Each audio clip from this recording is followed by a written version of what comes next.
I look back in my career with my CEO, that was the most important thing to her. And I think a lot of that was because she was a nurse. She always thought of everything through the lens of a patient. And the way she led her team was the way she served her patients. And so her approach with me was all about, look, my job is to help you grow, help you succeed, just as I would be to help my patient get better.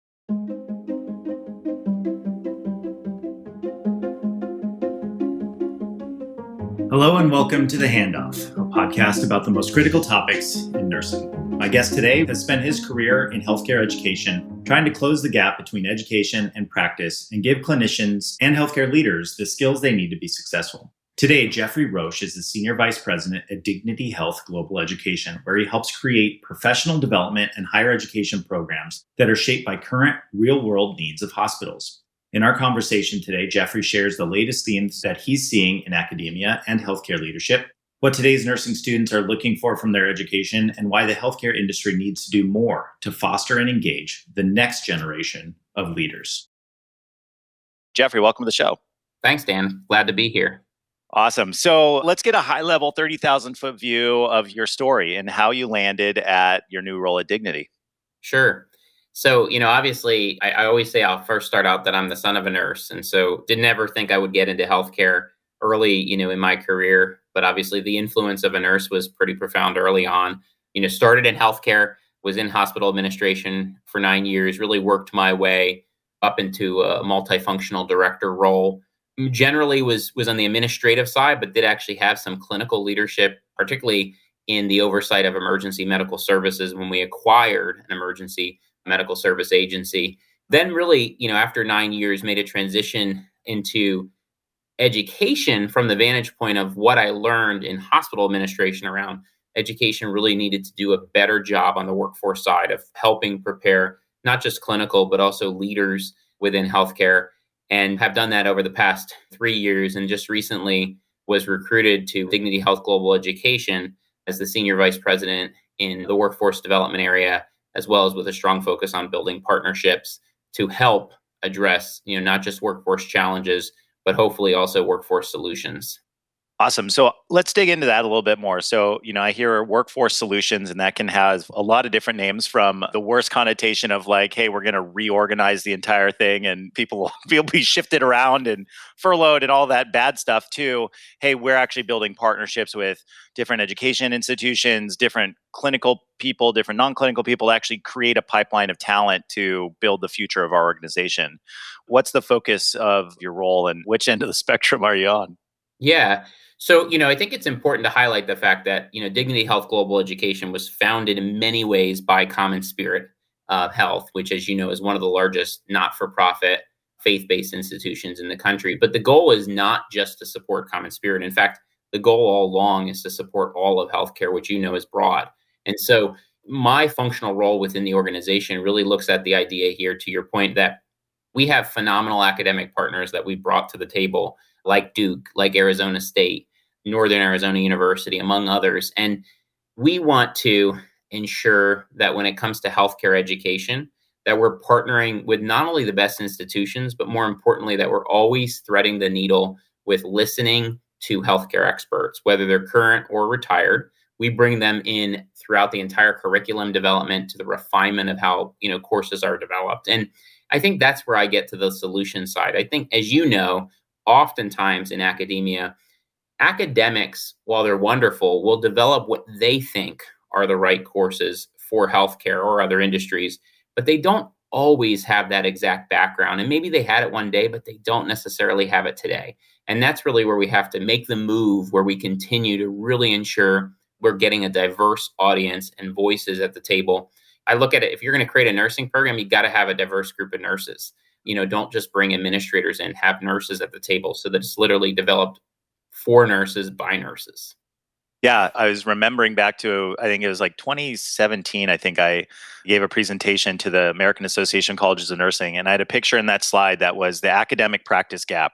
And it was two like buffaloes smashing heads in like full speed, because there is such a disconnect between what happens in the ideal academic world. And I was just at Arizona State leading some faculty stuff too, and we had the same conversation. What happens in the academic world, and then this gap where these students come out of school and they have to almost be retrained or given a different set of skills before they're even productive in these health systems. And that gap is sometimes a year or longer.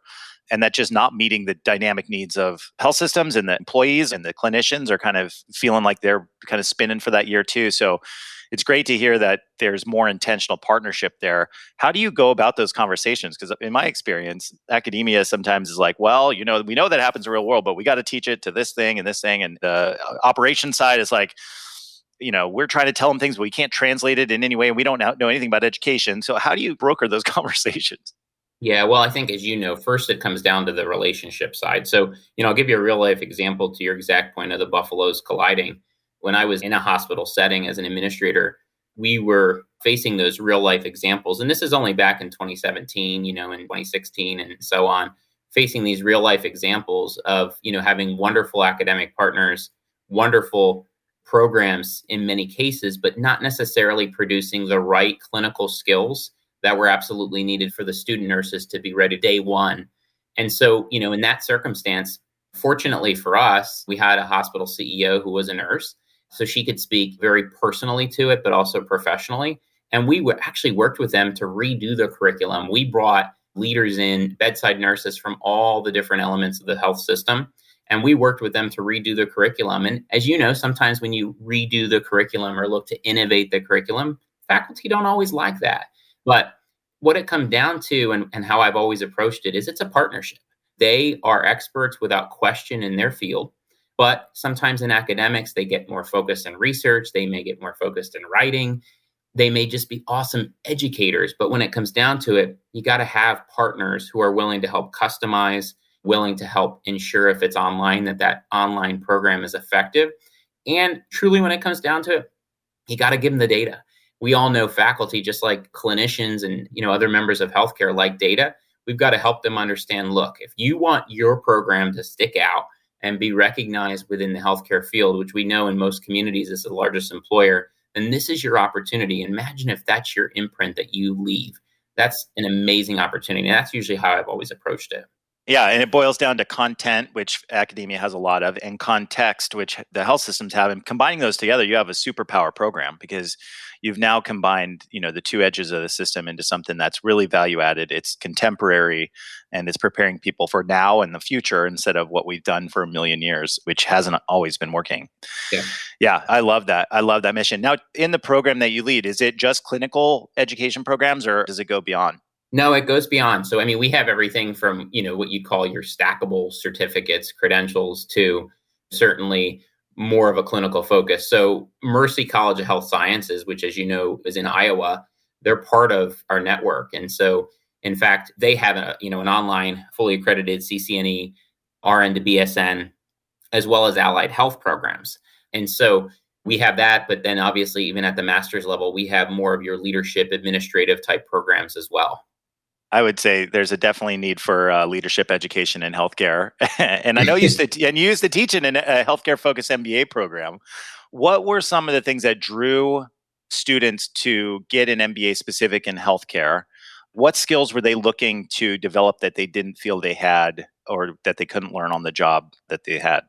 So, having been an instructor in an interdisciplinary program, which included an MBA, MHA, and then ironically, even nurse practitioner students, because of the course that I taught, which was fascinating, the spectrum always was very different, because obviously most of them were coming at it very differently, whether they were clinical or non-clinical. But in general, what I often found was there was a burning desire to understand not only how they could lead or be a future leader, but how they could improve the healthcare system. And obviously that can be really, as you know, challenging, because healthcare, while it should be all about people, I think has in many cases lost the human-centered approach in times. And we've got to get that back into every element of interpersonal, interprofessional, whether we're serving patients or we're serving one another. We've got to have those human-centered components. And then I would also say that in general, too, there was always a burning desire to understand, when they heard the buzzwords transformation, what did that exactly mean to them within the environment that they were in? Oftentimes it was this idea of, I'm working on a team, I need to understand how, we can move something forward. My healthcare system hasn't necessarily been the one to adopt how we do that. But hey, can you help me understand how I may be able to do that? Because I know that it's the right thing and it's the right initiative that's going to improve patient outcomes. Yeah, that's right. And I think in healthcare, a lot of people grow up on the job and they learn leadership from the person they took the role from, or from a mentor that also kind of got promoted up through. But formalizing kind of the content of leadership and the science behind leadership, I think people they underestimate how powerful that is. And I've seen transformations of people going through programs specifically on leadership, that it just changes the whole way they interact with people. And I think we need more of that. So I'm excited that your program has, the leadership stuff, because a lot of times, especially in nursing, we just promote the good clinician to be the nurse leader and the nurse manager, and then they get up to the CNO and they've never really been coached or had formal leadership training. So I think it's a huge gap in healthcare. Yeah, and Dana, it's an interesting point you bring up, because my first CEO was a nurse. And when I look at the work and, what I learned from her, while also, I kind of had an interesting, reporting relationship, because I had a dual reporting to the CEO, who was a nurse, and then senior VP, who was much more on the non-clinical leadership side of healthcare.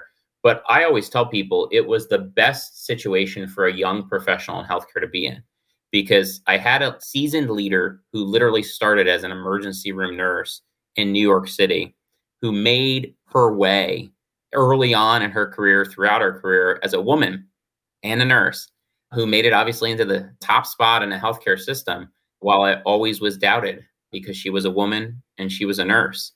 And what she taught me was so profound, in that we're here to serve. And if people are in our way, we're going to remind them we're here to serve, and we're going to box them out, because our commitment is to the community and our commitment is to the patients. I mean, that's such a powerful statement. And I hear, I resonate with it, because it's literally part of the professional practice guidelines of nurses, which is your commitment as a nurse is not to the health system necessarily. It's not to your employer. It's to the population and the community.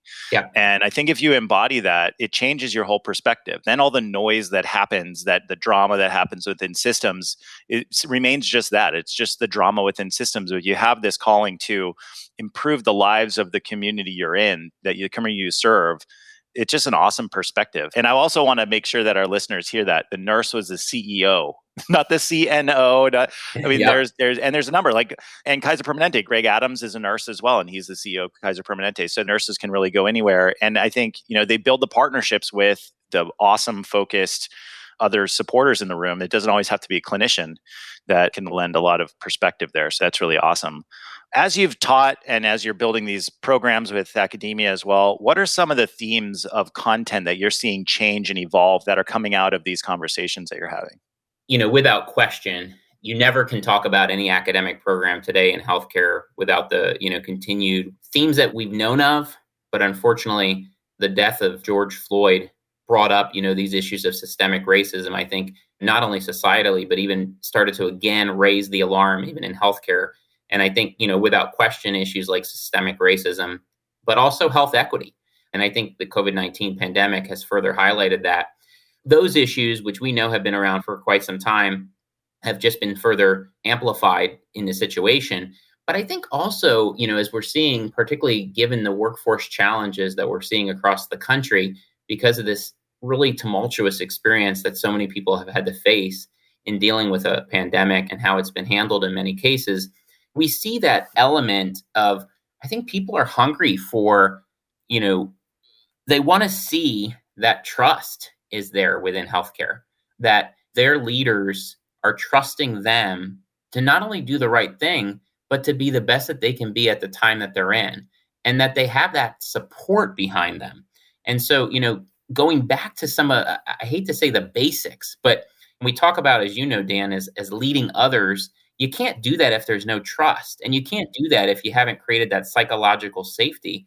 And I look back in my career with my CEO, that was the most important thing to her. And I think a lot of that was because she was a nurse. She always thought of everything through the lens of a patient. And the way she led her team was the way she served her patients. And so her approach with me was all about, look, my job is to help you grow, help you succeed, just as I would be to help my patient get better. And so I think you're seeing a lot of that get threaded back through. I would also say that idea of leading through a tumultuous time or a turbulent time. Here we sit with so much attention on our healthcare workforce and particularly nurses throughout this pandemic. Yet then you again hear how people are treating nurses. Once again, whether it's administration or even patients, they've said all throughout the pandemic, they're so wonderful, they are wonderful. But then, I hear of stories of how nurses are getting treated again. And so these types of topics, these disruptions make it challenging. But I think in academics, we have a responsibility to make sure that not only are we educating on these topics, but that we're really lifting up these topics in a way that can have a difference and an impact, not only in each student, but also in the sector. Yeah, I think you bring up a couple good points there. And one of them is leadership is influencing people. And in order to do that, you have to, number one, be connected to them, which means you can talk to them or relate to them in some way. And then the second piece is the relationship, which is really the trusted communication. So you go on LinkedIn, I can connect with a lot of people, but I probably have a couple dozen really trusted relationships that I feel, I can give honest information in a two-way sense. And those two things I think lead to that's the secret sauce of leadership. I remember one of my mentors, Tim Porter Grady, used to say it's, leadership is 90% relationships and 10% everything else, like it.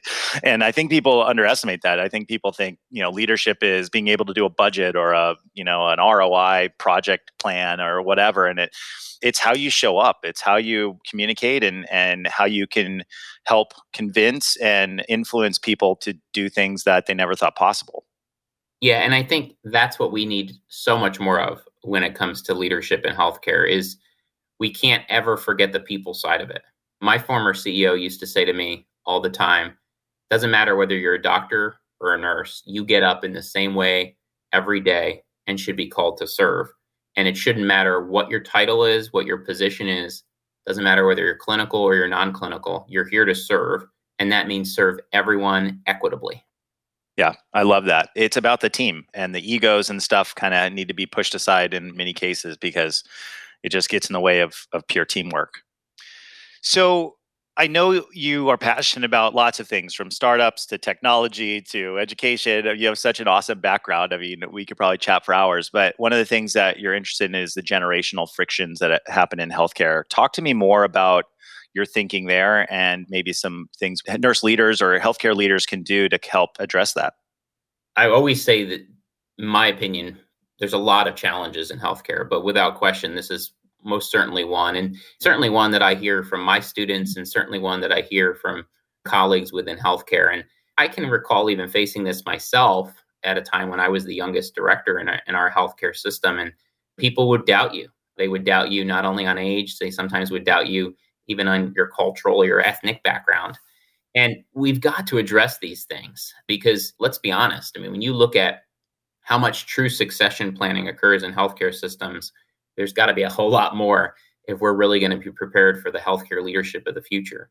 And when we look at these issues alone, we're not truly celebrating all the generations within healthcare. We're not lifting different groups and communities up. And we've got to really start to think about that. I mean, you look at nursing alone. I mean, sometimes within the first, second, or third year, nurses are leaving the profession. And a lot of times it's because they haven't been listened to. They haven't been lifted up. They haven't been empowered or supported by their leaders. I look at that as that could have been a future chief nursing officer. That could have been a future chief executive officer. And we've got to be mentoring and empowering and coaching everyone because, from my vantage point, everyone should have an opportunity to be that future leader. And I know I wouldn't have been if I didn't have that mentor who cared so much about me. And, having managed different generations, it's taught me a lot about how, even though I was the youngest in many cases, I could still be an effective leader if I listened to them, if I heard their concerns and did the best that I could to help them in a very team fashion. I think you're right on there. And there's kind of this history in healthcare of like putting your dues in before you're recognized as a contributor. And it happens on the clinical side for sure. Oh, you've only been a nurse for 2 years. You can't tell me what to do. But what people don't realize is years of service do not equate directly into the value you add to your position. So, yep, exactly. And so we have to recognize that. And that's why I always love like the new graduates, whether they're MHAs or interns or new nurses or whatever, they just bring this excitement and this new skill set. And then, a year later, you go talk to them again, and it's like been squashed out of them. And there's just such an opportunity to elevate that and bring them on as a team player with knowledge that the rest of the people in this system may have, especially around technology and cultural and connecting through social and all these other things that existing leadership may not have. And it's not about making them the way you are. It's about learning from them and building the next generation of the organization.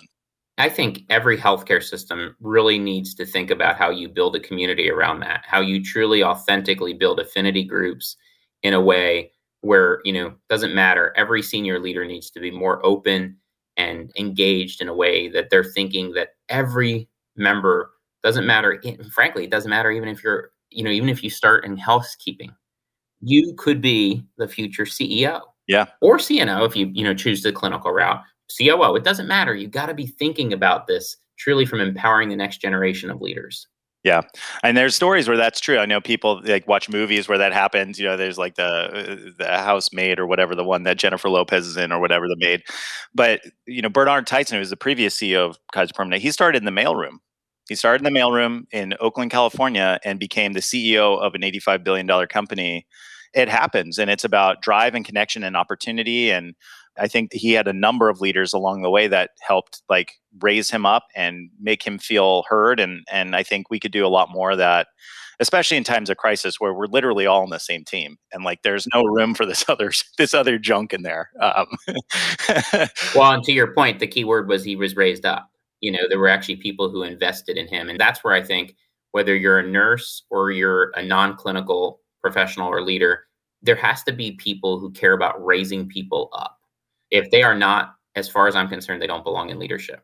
Yeah, well, that's a whole nother topic we go on down. The idea of the toxic leader. I wrote a chapter about that in my last book, and that's a whole nother thing. But I was just speaking with Lisa Wolf. She's a director at the Emergency Nurses Association, really doing a ton of research on organizational violence, and not just violence from people coming in and hitting people and that kind of stuff, but like the lateral violence, the hierarchical organizational violence that happens in organizations as well. And it's 100% leadership. And what she's finding is it literally impacts patient outcomes. And we kind of just dismiss that, we're like, well, that leader's just how they are. And, oh, they're cranky today or they're mean or whatever. You just got to deal with it.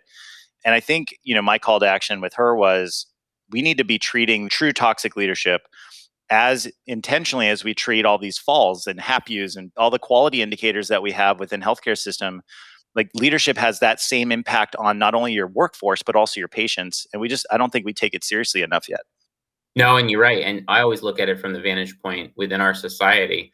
We have to think about how every conversation can lead to a positive or a negative outcome. And I think when we think of organizational violence, we really have to think about that, especially in these times, these days. So you're relatively new in your role. What's your vision for the future of the Dignity Health Education Program? And what are some of the key outcomes that you're looking to achieve? Yeah. I'm really excited about the fact that not only do we have top ranked academic partners, but that Common Spirit really also shares this vision, as I do, for diversity, equity, and inclusion. And so, one of my absolute missions and goals really is to ensure that as we think of education, we always think about it through those lenses, particularly in healthcare. When we look around our whole country's workforce in healthcare, not only at the C-suite, but at all levels of leadership, but also even at the most important aspects of whether it's nursing, whether it's housekeeping, whether it's billing, whatever it may be in healthcare, we've got to diversify our workforce. And I'm really excited that, we're going to continue to work towards that. We have this awesome opportunity right now for equity impact scholarships that certainly can help towards that, provide individuals who may not have had an opportunity to earn an RN to BSN, earn a master's degree, earn a certificate at a very, very low cost, or even potentially full scholarship because of the commitment that we have for equity, that may not have had that opportunity ever before. And so, some of the other things that particularly come to mind is that we've got to be continuing to think of the full continuum of healthcare, and particularly in the education space. I think oftentimes, yes, we're very focused in the acute care space. We should be, but we've also got to be really focused in both pre-hospital and also post-acute.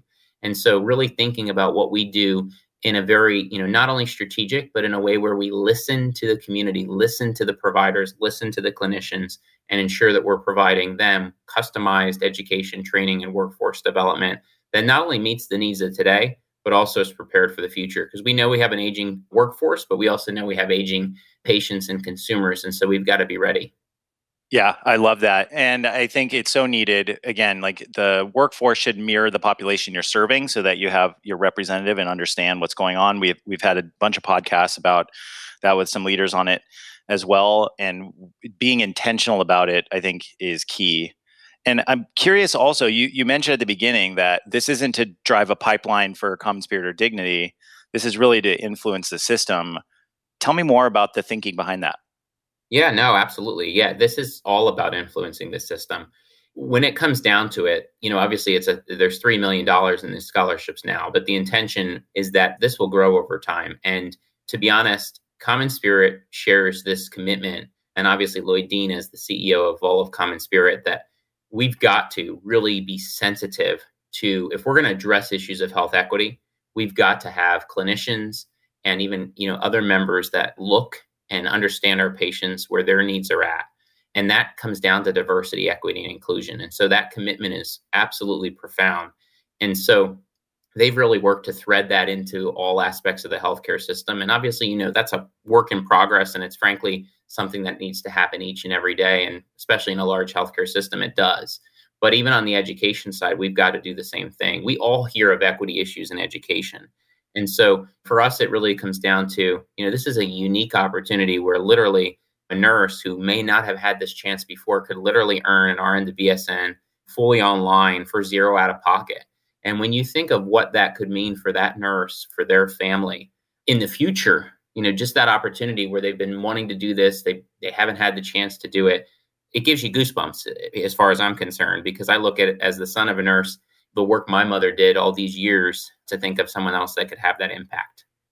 Yeah, it's amazing. And those opportunities change lives. And, I had the opportunity to have my tuition paid for by working at Arizona State and get my master's and PhD for free. And it was life-changing. And I don't think I ever would have done it if I had to pay out of pocket for it. As a practicing nurse, I was working full-time as we went through it and all that. So I think those opportunities are huge, and it's really exciting to see that happen. It was a similar mission with the med school that Kaiser did. People thought, well, you're just going to create more Kaiser doctors, and that wasn't the case. It was taking something that we know is transformational for people and families and generations, and developing a program around it and trying to change the world by putting a differently trained clinical expert out into the world. And I think it sounds like a very similar kind of pathway here.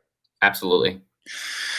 Oh, man. Well, we could talk all day, and we should have you back on too and dive more into the leadership stuff and the startup stuff too, because I know you're involved with lots of pieces there. But where can people find you and more information about the Dignity Health programs and your thought leadership in the space? Yeah, absolutely. In terms of finding any information about DHGE, all they have to do is go to dhge.org. They'll find information on all the programs, but they'll also find information about the Equity Impact Scholarship. Obviously, there's opportunities to connect with me on there as well. Without question, individuals can find me on LinkedIn as well. And the thing I'd want to say, Dan, is that I'm always happy to talk to anybody about anything related to healthcare, because I always truly believe we've got to be all in this together. And we've got to truly be thinking about what we do collectively for the future. We're in for some challenging times if we don't truly address not only the workforce of the future in healthcare, but also the leadership side of healthcare.